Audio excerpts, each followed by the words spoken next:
ദൈവനാമത്തിന് മഹത്വമുണ്ടാകട്ടെ.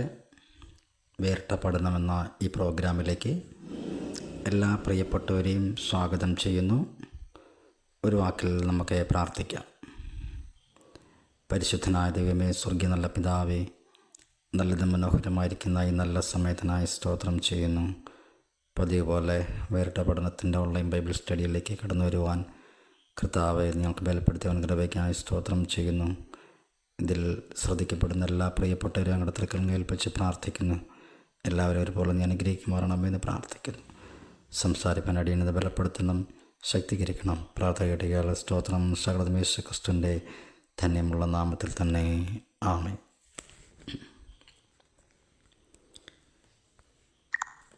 ദൈവനാമത്തിന് മഹത്വമുണ്ടാകട്ടെ. വേറിട്ട പഠനമെന്ന ഈ പ്രോഗ്രാമിലേക്ക് എല്ലാ പ്രിയപ്പെട്ടവരെയും ഒരിക്കൽ കൂടി സ്വാഗതം ചെയ്യുന്നു. പതിവ് പോലെ ഒരു ദിവസം കൂടെ നിങ്ങളൊത്തായിരിക്കുവാൻ കർത്താവ് നമുക്ക് നൽകിത്തന്ന നല്ല സാവകാശത്തിനായി സ്തോത്രം ചെയ്യുന്നു. കഴിഞ്ഞ ക്ലാസ്സുകളൊക്കെ നിങ്ങൾക്ക് പ്രയോജനപ്പെട്ടു എന്ന് ഞാൻ വിചാരിക്കുകയാണ്.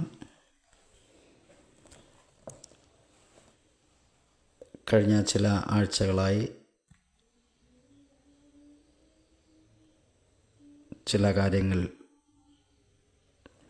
യഹോവ ഭക്തി ജ്ഞാനത്തിൻ്റെ ആരംഭമാകുന്നു എന്നുള്ള വാക്യത്തെക്കുറിച്ച് നാം ചിന്തിക്കുവാനിടയായി തീർന്നു. അതിനുശേഷമായി കഴിഞ്ഞ ക്ലാസ്സിൽ നാം ചിന്തിക്കുവാനിടയായി തീർന്നത് പ്രസംഗശാസ്ത്രത്തെക്കുറിച്ച് അല്പം ചില കാര്യങ്ങൾ ശ്രദ്ധിക്കുവാൻ ഇടയായിത്തീർന്നു. അത് എല്ലാ പ്രിയപ്പെട്ടവർക്കും പ്രയോജനപ്പെട്ടു എന്ന് ഞാൻ വിശ്വസിക്കുകയാണ്. തുടർന്ന് ചില കാര്യങ്ങൾ ഉൽപ്പത്തി പുസ്തകത്തോടുള്ള ബന്ധത്തിൽ ചില കാര്യങ്ങൾ ചിന്തിക്കുവാനാണ് ആഗ്രഹിക്കുന്നത്. ഇന്നത്തെ ഈ ക്ലാസ്സിൽ നാം ചിന്തിക്കുവാൻ ആഗ്രഹിക്കുന്നത് ഉൽപ്പത്തി പുസ്തകത്തിൻ്റെ ഒരു ആമുഖ പഠനം മാത്രമാണ് എടുക്കുവാൻ ആഗ്രഹിക്കുന്നത്.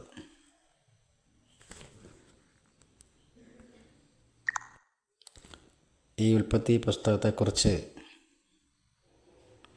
വിവിധ രീതിയിലുള്ള പഠിപ്പിക്കലുകളിലും പ്രസംഗമൊക്കെ നമുക്ക് ഓൺലൈനിൽ തന്നെ നമുക്ക് ലഭ്യമാകുന്നതാണ്. എന്നാൽ അങ്ങനെയുള്ള വാദപ്രതിവാദങ്ങൾ കൂടിയുള്ള ഒരു ടീച്ചിങ് അല്ല ഞാൻ ആഗ്രഹിക്കുന്നത്. വേദപുസ്തകം എന്ന് പറയപ്പെടുന്നത് മർമ്മങ്ങളുടെ പുസ്തകങ്ങളാണ്. വേദപുസ്തകം പഠിക്കുന്നത് പ്രധാനമായിട്ടും രണ്ട് രീതിയിൽ നമുക്ക് വിഭജിക്കാവുന്നതാണ്. ഒന്ന്, പുസ്തകത്തെക്കുറിച്ച് പഠിക്കുക. രണ്ട്, പുസ്തകത്തിൽ നിന്നും പഠിക്കുക. ഇപ്പോൾ പുസ്തകത്തെക്കുറിച്ച് പഠിക്കുക എന്ന് പറഞ്ഞാൽ പുസ്തകത്തെക്കുറിച്ചുള്ള വിഭജനങ്ങൾ, ആരെഴുതി, എന്തിനെഴുതി, എഴുതിയ പശ്ചാത്തലങ്ങൾ, അതിൻ്റെ വിഭജനക്രമങ്ങൾ, ഇങ്ങനെ സവിസ്താരമായിട്ട് നമുക്ക് പഠിക്കാൻ സാധിക്കുന്നുണ്ട്. എന്നാൽ പുസ്തകത്തിൽ നിന്നും പഠിക്കുക എന്ന് പറഞ്ഞാൽ പുസ്തകത്തിൽ എഴുതിയിരിക്കുന്നത് ഒരു മനുഷ്യനെ സംബന്ധിച്ച് അവൻ്റെ ആത്മീയ ജീവിതത്തിന് പ്രയോജനപ്പെടുന്ന രീതിയിലുള്ള അവസ്ഥയിൽ കൂടി നമുക്ക് ചിന്തിക്കുവാനിടയായിത്തീരും. അങ്ങനെ ചില കാര്യങ്ങളും ബൈബിളിൽ നമുക്ക് മനസ്സിലാക്കാൻ സാധിക്കുന്നുണ്ട്. ആ ഒരു തലത്തിലും കൂടിയാണ് ദൈവവചനം പഠിക്കുവാൻ ആഗ്രഹിക്കുന്ന ചില വ്യക്തികൾക്കെങ്കിലും പ്രയോജനപ്പെടുന്ന രീതിയിലുള്ള ചില കാര്യങ്ങളാണ് ഞാൻ ഈ ക്ലാസ് കൊണ്ട് ഉദ്ദേശിക്കപ്പെടുന്നത്.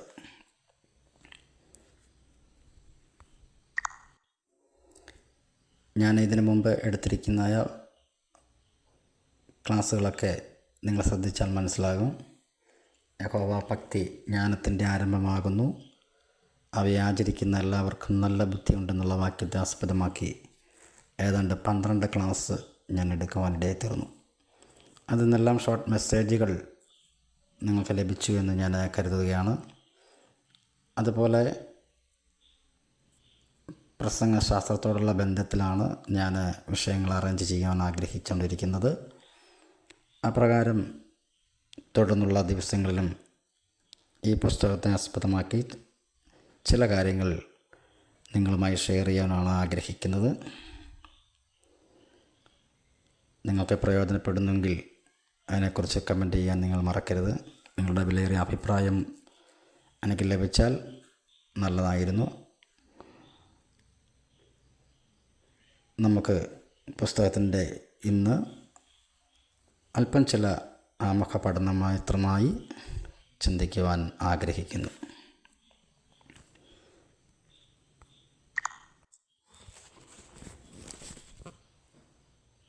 നിങ്ങളാദ്യമായി ഉൽപ്പത്തി പുസ്തകം ഒരു ആമുഖ പഠനം എന്നൊരു ഹെഡിങ് കൊടുക്കുക. ഈ ഉൽപ്പത്തി പുസ്തകത്തെക്കുറിച്ച് ചില കാര്യങ്ങൾ നമുക്ക് പൊതുവായി ഇന്നത്തെ ക്ലാസ്സിൽ നമുക്ക് ചിന്തിക്കാം. വേദപുസ്തകത്തിലെ 66 പുസ്തകങ്ങളടങ്ങിയ വിശുദ്ധ വേദപുസ്തകത്തെ പഴയ നിയമം എന്നും പുതിയ നിയമം എന്നിങ്ങനെ രണ്ടായി തിരിച്ചിരിക്കുന്നു എന്ന് നമുക്ക് മനസ്സിലാക്കാവുന്നതാണ്. അതിൽ പഴയ നിയമത്തിലെ ന്യായപ്രമാണം, ചരിത്രം, സങ്കീർത്തനം, പ്രവചനം എന്നിങ്ങനെ 4ആയി തിരിച്ചിരിക്കുന്നു. ഉൽപ്പത്തി മുതൽ ആവർത്തനം വരെയുള്ള ആദ്യത്തെ 5 പുസ്തകങ്ങളെ ന്യായപ്രമാണം എന്ന് വിളിക്കപ്പെടുന്നു. ഈ പുസ്തകങ്ങളെ മോശെയ പഞ്ചഗ്രന്ഥങ്ങൾ എന്നും പേർ വിളിക്കുന്നുണ്ട്.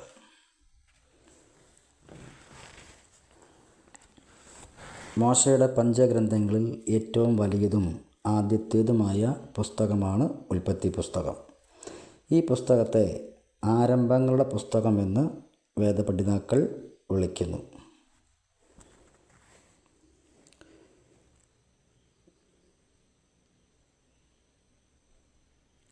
ഉൽപ്പത്തി മുതൽ ആവർത്തനം വരെയുള്ള 5 പുസ്തകങ്ങൾ നിയമപുസ്തകം എന്ന് അറിയപ്പെടുന്നുണ്ട്. BC 3-ാം നൂറ്റാണ്ടിൽ എബ്രായ ഭാഷയിൽ നിന്നും പഴയ നിയമ ഗ്രീക്ക് ഭാഷയിലേക്ക് വിവർത്തനം ചെയ്തപ്പോൾ നിയമപുസ്തകത്തെ ഉൽപ്പത്തി, പുറപ്പാട്, ലേവ്യ, സംഖ്യ, ആവർത്തനം എന്നിങ്ങനെ 5 പുസ്തകങ്ങളായി വിഭജിച്ചു. എബ്രായ പുസ്തകത്തിന് ഇതിന് ബെർഷിത്ത് എന്ന് പേരാകുന്നു. അതിൻ്റെ അർത്ഥം ഉത്ഭവം എന്ന് ആകുന്നു. അങ്ങനെയാണ് വേദപണ്ഡിതാക്കൾ അതിനെ അഭിപ്രായപ്പെട്ടിരിക്കുന്നത്. ഇതിൻ്റെ എഴുത്തുകാരൻ ആരാണെന്ന് ചോദിച്ചാൽ മോശയാണെന്നുള്ളതാണ് വേദപുസ്തക പഠിതാക്കളുടെ അഭിപ്രായം. അതിന് ചില തെളിവുകൾ അവർ വിശദീകരിക്കുന്നുണ്ട്. ഏതാനും ചില കാര്യങ്ങൾ മാത്രം അതോടുള്ള ബന്ധത്തിൽ ഓർപ്പിക്കാൻ താല്പര്യപ്പെടുകയാണ്. ഇതിൻ്റെ എഴുത്തുകാരൻ മോശയാണ് എന്നുള്ളതിൻ്റെ തെളിവുകൾ പുസ്തകത്തിൽ നിന്ന് നമുക്ക് മനസ്സിലാക്കാൻ സാധിക്കുന്നു. ഒന്നാമത്തെ പോയിൻ്റ്, ഒരു പുസ്തകം എഴുതുവാൻ ദൈവം മോശയോട് കൽപ്പിച്ചിരുന്നു. ഒരു പുസ്തകം എഴുതുവാൻ ദൈവം മോശയോട് കൽപ്പിച്ചിരുന്നു. പുറപ്പാട് 17:14. മോശ ഒരു പുസ്തകം എഴുതിയെന്ന് വ്യക്തമായിരിക്കുന്ന രേഖ പുറപ്പാട് 24:4, ആവർത്തനം 31:9. 3. മോശ എഴുതിയ പുസ്തകത്തിന് നിയമപുസ്തകമെന്നും ന്യായപ്രമാണ പുസ്തകമെന്നും പേർ വിളിച്ചിരുന്നു. പുറപ്പാട് 24:7, ആവർത്തനം 28:58, 30:10 എന്നീ വാക്യങ്ങളിൽ നമുക്ക് മനസ്സിലാക്കാൻ സാധിക്കുന്നുണ്ട്. അടുത്തത് ദൈവത്തിൻ്റെ സാക്ഷ്യം. യോശുവ 1:7-8 വാക്യങ്ങൾ ദൈവം സാക്ഷീകരിച്ചിരിക്കുന്നു. 5. ക്രിസ്തുവിൻ്റെ സാക്ഷ്യം. ലൂക്കോസ് 24:44 വാക്യം. അടുത്തത് വേദഗ്രന്ഥത്തിൻ്റെ സാക്ഷ്യം. എസ്ര 3:2, 6:18, നെഹമ്യാവ് 1:7-9, 13:1 എന്നീ വാക്യങ്ങളൊക്കെ നമുക്ക് മനസ്സിലാക്കാൻ സാധിക്കുന്നു. 7. യോശുവയുടെ സാക്ഷ്യം. യോശുവ 23:6. അടുത്തത് രാജാക്കന്മാരുടെ അംഗീകാരം. 2 രാജാക്കന്മാർ 14:6, 1 ദിനവൃത്താന്തം 25:4, 1 രാജാക്കന്മാർ 2:4 ഈ വാക്യങ്ങളിൽ നമുക്കത് മനസ്സിലാക്കാൻ സാധിക്കുന്നു. അടുത്ത 9. പ്രവാചകന്മാർ അംഗീകരിച്ചിരുന്നു. ദാനിയേൽ 9:11, മലാഖി 4:4. അടുത്ത ലാസ്റ്റ് 10. അപ്പോസ്തലന്മാർ അംഗീകരിച്ചിരുന്നു. അപ്പോസ്തല പ്രവൃത്തി 13:39. ഈ വാക്യങ്ങളൊക്കെ നാം പരിശോധിച്ചാൽ മോശയാൽ രചിക്കപ്പെട്ടതാണ് ഈ പുസ്തകമെന്ന് നമുക്ക് ചില തെളിവുകൾ നൽകിത്തരുന്നുണ്ട്. എന്തായിരുന്നാലും അത് തന്നെ നമുക്ക് എടുക്കാം. അപ്പോൾ മോശയാണ് ഇതിൻ്റെ എഴുത്തുകാരൻ എന്ന് നമുക്ക് മനസ്സിലാക്കുവാൻ ഇടയായി. ഇനി ഈ പുസ്തകം ഒന്നാമത്തെ പുസ്തകമാണ്. 50 അധ്യായങ്ങളുണ്ട്. 1533 വാക്യങ്ങൾ, 148 ചോദ്യങ്ങൾ, 146 പ്രവചനം, നിവൃത്തി ആയ പ്രവചനങ്ങൾ 123, നിവർത്തിക്കാൻ ഉള്ളത് 23, വലിയ അധ്യായം 24, ചെറിയ അധ്യായം 16, 106 ആജ്ഞകൾ, 71 വാഗ്ദാനം, 326 മുന്നറിയിപ്പുകൾ. ഇങ്ങനെ ഈ പുസ്തകത്തെക്കുറിച്ച് അല്പം ചില കാര്യങ്ങൾ നമുക്ക് ചിന്തിക്കുവാൻ ഇടയായിത്തീരും. പിന്നെ ഇതിനെ ആരംഭങ്ങളുടെ പുസ്തകം എന്ന് പറയുന്നു. ഇതിനെ ഒരു ഹെഡിങ് കൊടുക്കുക. ഇതിനെ ആരംഭങ്ങളുടെ പുസ്തകം എന്ന് പറയുന്നു. ചില ആരംഭങ്ങൾ അല്ലെങ്കിൽ തുടക്കങ്ങൾ എന്ന് നമുക്ക് എഴുതിയെടുക്കാവുന്നതാണ്. ആരംഭങ്ങൾ അല്ലെങ്കിൽ തുടക്കങ്ങൾ. 1. ലോകത്തിൻ്റെ ആരംഭം. ഉൽപ്പത്തി 1:1 മുതൽ 25 വരെ. 2. മനുഷ്യജാതിയുടെ 1:26, 2:25. 3. പാപത്തിൻ്റെ തുടക്കം 3:1 മുതൽ 7 വരെ. 4. വീണ്ടെടുപ്പിൻ്റെ 3:8 മുതൽ. 5. കുടുംബജീവിതത്തിൻ്റെ 4:1 മുതൽ 15 വരെ. 6. മനുഷ്യഭരണം 4:16 മുതൽ. 7. ലോകജാതികളുടെ 10-11 അധ്യായങ്ങൾ. 8. എബ്രായ ജാതിയുടെ 12 മുതൽ 50 വരെയുള്ള അധ്യായങ്ങൾ. 12 മുതൽ 50 വരെയുള്ള അധ്യായങ്ങൾ മാത്രമല്ല, കൂടാതെ വാനം, ഭൂമി, ജ്യോതിർഗോളം, യാഗം, ഭാഷ, മരണം തുടങ്ങി എല്ലാ ദൈവിക വെളിപ്പാടുകളുടെയും ആരംഭവും അടിസ്ഥാനവും ഈ പുസ്തകത്തിലാകുന്നു എന്ന് നമുക്ക് മനസ്സിലാക്കാവുന്നതാണ്. മനസ്സിലാക്കാമെന്ന് വിചാരിക്കുന്നു. കൂടാതെ വാനം, ഭൂമി, ജ്യോതിർഗോളം, യാഗം, ഭാഷ, മരണം തുടങ്ങി എല്ലാ ദൈവിക വെളിപ്പാടുകളുടെയും ആരംഭവും അടിസ്ഥാനവും ഈ ഉൽപ്പത്തി പുസ്തകത്തിലാണ് എന്ന് നമുക്ക് മനസ്സിലാക്കാവുന്നതാണ്. അടുത്തതായിട്ട് ഒരു ചെറിയ ഹെഡിങ് കൊടുക്കേണ്ടത് ഉൽപ്പത്തി 5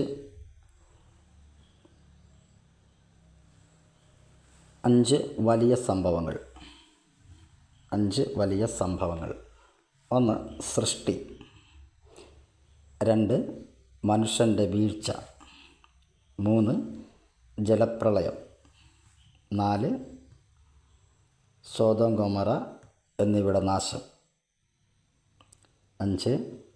ഭാഷയുടെ കലക്കം. ഇങ്ങനെ ചില വലിയ സംഭവങ്ങൾ ആറ് നിലയുള്ളത് 6 ക്ഷാമം. ഇങ്ങനെ ഉൽപ്പത്തിയിൽ വലിയ സംഭവങ്ങൾ ഉള്ളതായിട്ട് നമുക്ക് മനസ്സിലാക്കാൻ സാധിക്കുന്നുണ്ട്. ഇനി അടുത്തത്, ഈ ഉൽപ്പത്തി പുസ്തകത്തിലെ ക്രിസ്തുശാസ്ത്രം എന്താണ്, അല്ലെങ്കിൽ ഉൽപ്പത്തി പുസ്തകത്തിലെ ഉൽപ്പത്തിയിലെ ക്രിസ്തു, അങ്ങനെ ഹെഡിങ് കൊടുക്കുക. ഉൽപ്പത്തി പുസ്തകത്തിലെ ക്രിസ്തു. 1, സ്ത്രീയുടെ സന്തതി 3:15. ഉൽപ്പത്തി 3:15. 2, അബ്രഹാമിൻ്റെ സന്തതി 12:3, 22:18. 3, ഇസ്ഹാക്കിൻ്റെ സന്തതി 21:12. ഉൽപ്പത്തി പുസ്തകം തന്നെയാണ് ഈ പറയുന്നത്. ഓക്കെ. 4, യാക്കോബിൻ്റെ സന്തതി 25:23. 5, യഹൂദയുടെ വംശജൻ 49:10. അപ്പം ഉൽപ്പത്തിയിലെ ക്രിസ്തു എന്നുള്ള വിഷയത്തിൽ ഒരു 5 കാര്യമാണ് പറഞ്ഞത്. സ്ത്രീയുടെ സന്തതി, അബ്രഹാമിൻ്റെ സന്തതി, ഇസ്ഹാക്കിൻ്റെ സന്തതി, യാക്കോബിൻ്റെ സന്തതി, യഹൂദയുടെ വംശജൻ. ഇങ്ങനെ ഉൽപ്പത്തിയിലെ ക്രിസ്തു ശാസ്ത്രത്തെ പറ്റിയാണ് പറഞ്ഞത്. ഈ പുസ്തകത്തിലെ മാത്രം ഉള്ളൊരു ഭാഗമാണ് നമ്മൾ ചിന്തിച്ചത്. അടുത്തൊരു ഹെഡിങ് കൊടുക്കുക, ചെറിയ ഒരു സബ് ഹെഡിങ് കൊടുക്കുക. ക്രിസ്തുവിന് നിഴലായിരിക്കുന്നത്. ക്രിസ്തുവിന് നിഴലായിരിക്കുന്നത്. നമുക്കിപ്പോൾ മനസ്സിലാക്കാൻ സാധിക്കുന്നത്, യേശുക്രിസ്തുവിന് തുല്യം ചൊല്ലാൻ മറ്റാരെ കൊണ്ടും നമുക്ക് ഉപമിക്കാൻ പറ്റത്തില്ല. മനുഷ്യരായിരിക്കുന്ന ആരേക്കും തുല്യത സ്ഥാനം ഉള്ളതായിട്ടുള്ള വ്യാഖ്യാനമല്ല. പഴയ നിയമം നിഴലും പുതിയ നിയമം പൊരുളുമാണ്. അങ്ങനെയാണ് നമ്മൾ ആ വിഷയം പഠിക്കുന്നത്. അപ്പോൾ പഴയ നിയമത്തിൽ ദൈവത്തിൻ്റെ ഇടപെടലും പ്രത്യക്ഷതകളുമൊക്കെ ഉണ്ട്. അപ്പം ആ രീതിയിൽ ഉള്ളതായിരിക്കുന്ന നിഴലായി നിൽക്കുന്ന ചില കാര്യങ്ങളാണ് തുടർന്ന് ചിന്തിക്കുവാൻ ആഗ്രഹിക്കുന്നത്. അപ്പോൾ അതിനെ ആ രീതിയിൽ തന്നെ കാണുക. ഞാൻ ആദ്യം പറഞ്ഞല്ലോ, മറ്റ് ഇതര വ്യാഖ്യാനം മീൻസ് തർക്കങ്ങളും വാദങ്ങളും അങ്ങനെ ആ രീതിയിലുള്ള കാര്യത്തിലല്ല നാം വിഷയത്തെ മനസ്സിലാക്കാൻ പോകുന്നത്. വചനത്തിൻ്റെ രീതിയിൽ നമ്മൾ ആത്മീയ ചിന്തയിൽ അതിനെ പഠിക്കുവാനാണ് ആഗ്രഹിക്കുന്നത്. അപ്പോൾ ആ നിലപാടിൽ അതിനെ നിങ്ങൾ എടുക്കണമെന്ന് ദൈവനാമത്തിൽ ഓർപ്പിക്കപ്പെടുകയാണ്. സംശയമുണ്ടെങ്കിൽ കോൺടാക്റ്റ് നമ്പർ ചോദിക്കാം. ഓക്കെ. ക്രിസ്തുവിന് ഒരു ഹെഡിങ്, ക്രിസ്തുവിന് നിഴലായിരിക്കുന്നത്. നിഴലായിരിക്കുന്ന ആ വിഷയത്തിൽ ചില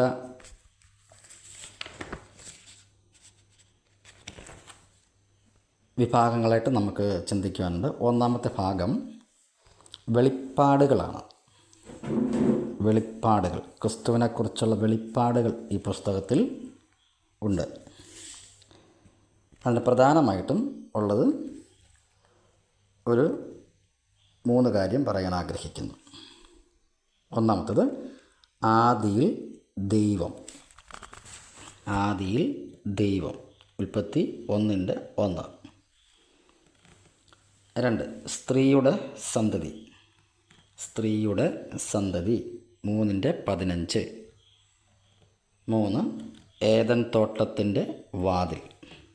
ഏദൻ തോട്ടത്തിൻ്റെ വാതിൽ. ഇതൊരു വെളിപ്പാടാണ്. ഇതിന് നിഴലായിട്ട് നിൽക്കുന്നത്, ക്രിസ്തുവിന് നിഴലായിട്ട് നിൽക്കുന്നു എന്നുള്ളതാണ് നമ്മൾ പഠിക്കുവാൻ ആഗ്രഹിക്കുന്നത്. അടുത്തത് പ്രത്യക്ഷതകൾ. പ്രത്യക്ഷതകൾ ഹെഡിങ്ങാണ്. 2ാം ഭാഗം പ്രത്യക്ഷതകൾ. 1 പ്രധാനപ്പെട്ടത് മാത്രമാണ് എടുക്കുന്നത്. 1 അബ്രഹാമിൻ്റെ അതിഥി. അബ്രഹാമിൻ്റെ വീട്ടിൽ വന്ന അതിഥി. 18:2. ഉൽപ്പത്തി 18:2. രണ്ടെണ്ണങ്ങൾ ഇതിനകത്ത്. രണ്ടാമത്തത് യാക്കോബിനോട് മല്ല് പിടിച്ച ദൂതൻ. യാക്കോബിനോട് മല്ല് പിടിച്ച ദൂതൻ. 32:28. പ്രത്യക്ഷതകൾ. അടുത്ത ഭാഗം സാദൃശ്യങ്ങൾ. സാദൃശ്യങ്ങൾ എന്ന് പറഞ്ഞാൽ സാദൃശ്യപ്പെടുത്തുകയാണ്, ക്രിസ്തുവിനോട് സാദൃശ്യപ്പെടുത്തുകയാണ്. ഞാൻ ആദ്യം പറഞ്ഞ പോലെ ക്രിസ്തുവിന് തുല്യനായിട്ട് അങ്ങനെയുള്ള നമുക്ക് പറയാൻ പറ്റത്തില്ല, അങ്ങനെയല്ല, അതിൻ്റെ അർത്ഥത്തിലെടുക്കുക, സാദൃശ്യപ്പെടുത്തുകയാണ്. അല്ലെങ്കിൽ ഉപമയൊക്കെ നമ്മൾ പറയുന്നത്, അല്ലെങ്കിൽ സാദൃശ്യപ്പെടുത്തി, കർത്താവ് അങ്ങനെ സംസാരിച്ചാൽ നമുക്കറിയാം, ഒന്നിനോടൊന്ന് സാദൃശ്യപ്പെടുത്തുകയാണ്. ആ അർത്ഥത്തിലാണ് ഇവിടെ നാം ചിന്തിക്കുന്നത്. ഓക്കെ, അത് ഒന്നാമത്തെ പോയിൻ്റ്. രണ്ട് കാര്യം ഇവിടെ, പ്രധാനപ്പെട്ട രണ്ട് കാര്യം പറയാൻ ആഗ്രഹിക്കുന്നു. പിന്നെ എടുക്കാനുണ്ട്, പ്രധാനപ്പെട്ട 1-2 ഭാഗം മാത്രമാണ് ഞാൻ എടുക്കുവാൻ ആഗ്രഹിക്കുന്നത്. ഒന്ന്, തോൽ ഉടുപ്പ് 3:21, ഉൽപ്പത്തി 3:21, തോൽ ഉടുപ്പ്. 2, നോഹയുടെ പെട്ടകം 6:14. ഇതാണ് സാദൃശ്യങ്ങൾ എന്ന് പറയുന്നത്. ഇതെല്ലാം ക്രിസ്തുവിൻ്റെ സാദൃശ്യങ്ങളായിട്ട് നിൽക്കുന്ന 2 വസ്തുക്കളാണ്. ഓക്കെ, നാലാമത്തത് യാഗങ്ങൾ. അണ്ടർലൈൻ ചെയ്യുക, യാഗങ്ങൾ. 1, ഹാബേലിൻ്റെ യാഗം 4:4, അധ്യായം 4:4 വാക്യം. 2, അബ്രഹാമിൻ്റെ യാഗം, ഉൽപ്പത്തി 15:17-18. 3, ഇസ്ഹാക്കിൻ്റെ യാഗം, ഉൽപ്പത്തി 22:1-19 വരെ. യാഗങ്ങൾ. അടുത്തത് ദൃഷ്ടാന്തങ്ങൾ. ചില ദൃഷ്ടാന്തങ്ങൾ ഈ പുസ്തകത്തിലുണ്ട്. ആരെക്കുറിച്ചുള്ള ദൃഷ്ടാന്തങ്ങൾ? ക്രിസ്തുവിനെക്കുറിച്ചുള്ള ദൃഷ്ടാന്തങ്ങൾ. ഓക്കെ, 1, സൂര്യൻ 1:16. 2, ജീവവൃക്ഷം 2:9. 3, മഴവില്ല് 9:12. അതിൽ 3 കാര്യങ്ങൾ: സൂര്യൻ, ജീവവൃക്ഷം, മഴവില്ല്. 6-ാം ഭാഗം, പിതാക്കന്മാർ. 1, ആദാം 1:27. 2, ഇസ്ഹാക്ക് 24:65. 3, മൽക്കിസദേക്ക് 14:18. 4, യോസെഫ് 45:26. ഇതിലാണ് 4 പേര്: ആദാം, ഇസ്ഹാക്ക്, മൽക്കിസദേക്ക്, യോസെഫ്. ഇങ്ങനെ നമുക്ക് പിതാക്കന്മാരെക്കുറിച്ച് ഒരു 4 പേരെ, പ്രധാനപ്പെട്ട 4 പേരെ എടുത്തു എന്ന് മാത്രമേ ഉള്ളൂ. ഇവരെല്ലാം കർത്താവിനോട് അല്ലെങ്കിൽ യേശുവിനോട് തുല്യർ എന്നല്ല, അതിനെ നമ്മൾ ചില കാര്യങ്ങൾ സാദൃശ്യപ്പെടുത്തുകയാണ്, നിഴലും പൊരുളുമായിട്ട്. ഓക്കെ, ആ രീതിയിൽ അതിനെടുക്കാവുള്ളൂ. ഒന്നും കൂടെ എടുത്തു പറയുന്നു. പിന്നെ ഈ പുസ്തകത്തിലെ പ്രധാന ചരിത്ര പുരുഷന്മാർ ഉണ്ട്, അത് കോമായിട്ട് എഴുതുക: ആദാം, കയീൻ, ഹാബേൽ, ഹാനോക്ക്, നോഹ, അബ്രഹാം, ഇസ്ഹാക്ക്, യാക്കോബ്, യോസെഫ്. ആദാം, കയീൻ, ഹാബേൽ, ഹാനോക്ക്, നോഹ, അബ്രഹാം, ഇസ്ഹാക്ക്, യാക്കോബ്, യോസെഫ്. ഇങ്ങനെ പ്രധാനപ്പെട്ട ചരിത്ര പുരുഷന്മാർ നമുക്ക് ഈ പുസ്തകത്തിൽ കാണാൻ സാധിക്കുന്നുണ്ട്. ഓക്കെ, അടുത്തതായിട്ട് പ്രധാനപ്പെട്ട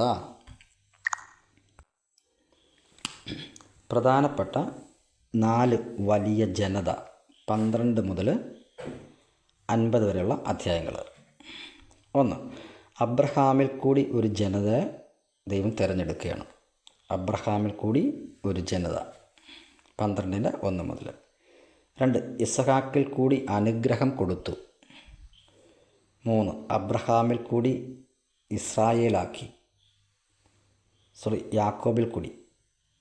യാക്കോബിൽ കൂടി ഇസ്രായേലാക്കി, അവനിൽ നിന്നും 12 ഗോത്രപിതാക്കന്മാർ. 4, യോസഫിൽ കൂടി ഇസ്രായേൽ മുഴുവൻ. ഒന്നുകൂടെ പറയാം: അബ്രഹാമിൽ കൂടി ഒരു ജനത, ഇസ്ഹാക്ക് കൂടി അനുഗ്രഹം കൊടുത്തു, യാക്കോബിൽ കൂടി ഇസ്രായേലാക്കി, അവനിൽ നിന്നും 12 ഗോത്രപിതാക്കന്മാർ, യോസഫിൽ കൂടി ഇസ്രായേൽ മുഴുവൻ.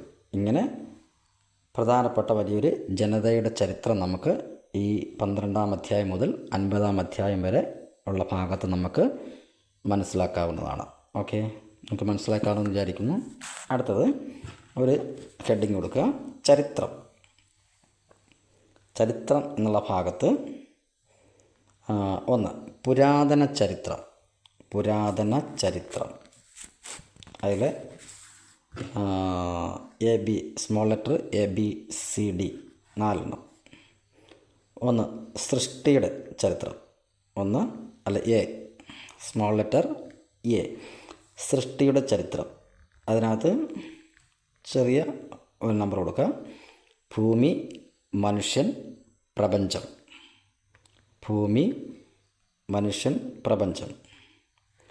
അടുത്ത് B മനുഷ്യൻ്റെ വീഴ്ച.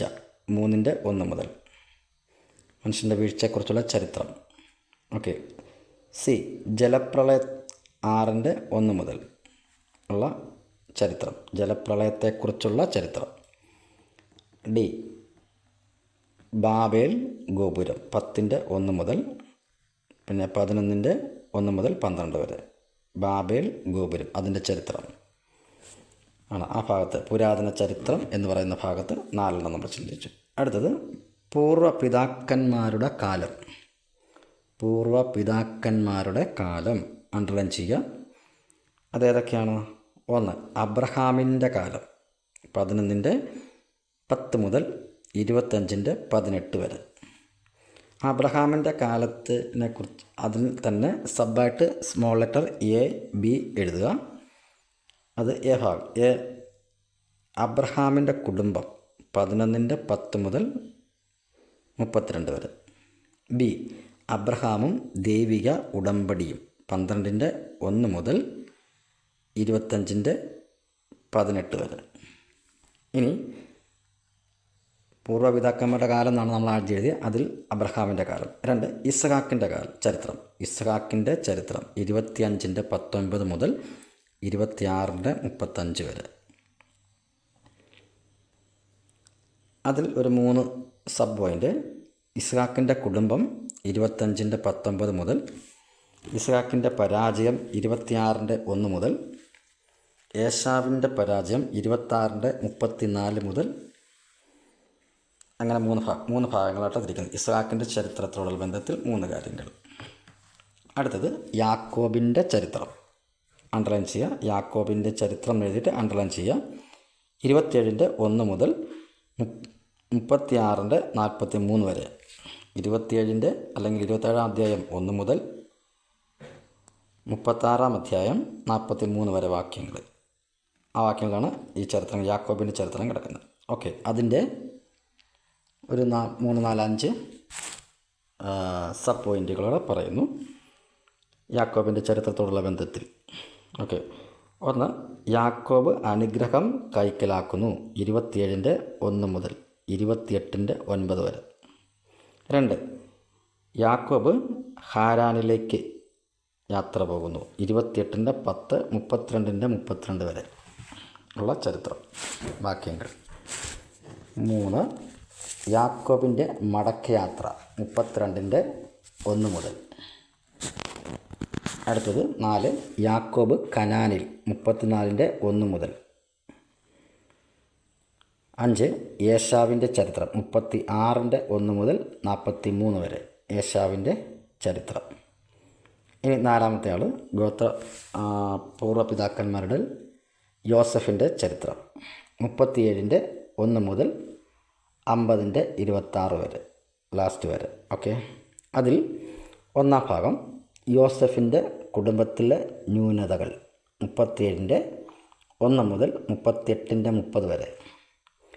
2 യോസഫിൻ്റെ ഉയർച്ച 39:1 മുതൽ 41:57 വരെ, 41-ാം അധ്യായം വരെ. ലാസ്റ്റ് യാക്കോബിൻ്റെ കുടുംബം മിസ്രൈമിൽ സംരക്ഷിക്കപ്പെടുന്നു 42:1 മുതൽ 50 ലാസ്റ്റ് വരെ. ഓക്കെ. ഇങ്ങനെ ആണ് ഉൽപ്പത്തി പുസ്തകത്തിലെ വിഭജനക്രമം എന്ന് നമുക്ക് മനസ്സിലാക്കാൻ സാധിക്കും. ഇങ്ങനെ നമുക്ക് ഈ പുസ്തകത്തെ വിഭജിച്ച് പഠിക്കാവുന്നതാണ്. ഏറ്റവും പ്രധാനപ്പെട്ട ചില വിഭജനങ്ങൾ മാത്രമാണ് എടുത്തിരിക്കുന്നത്. ഇനി തുടർന്നുള്ള ക്ലാസ്സിൽ കുറച്ച് ഓരോ വാക്യങ്ങൾ നമുക്ക് ചിന്തിക്കാമെന്ന് ആഗ്രഹിക്കുന്നു. പ്രാർത്ഥനയോടെ നിങ്ങൾ അതിൽ ആയിരിക്കണമെന്ന് ദൈവനാമത്തിൽ ഓർപ്പിക്കുന്നു. ഇന്നത്തെ ഈ വിഭജനം മാത്രം ആമുഖമായി ചില കാര്യങ്ങൾ ഓർപ്പിച്ച് ഈ ക്ലാസ് ഇവിടെ നിന്ന് നിർത്തുന്നു. ദൈവം നമ്മെ ഓരോരുത്തരെയും അനുഗ്രഹിക്കുമാറാകട്ടെ. ആമേൻ. പ്രാർത്ഥിക്കാം.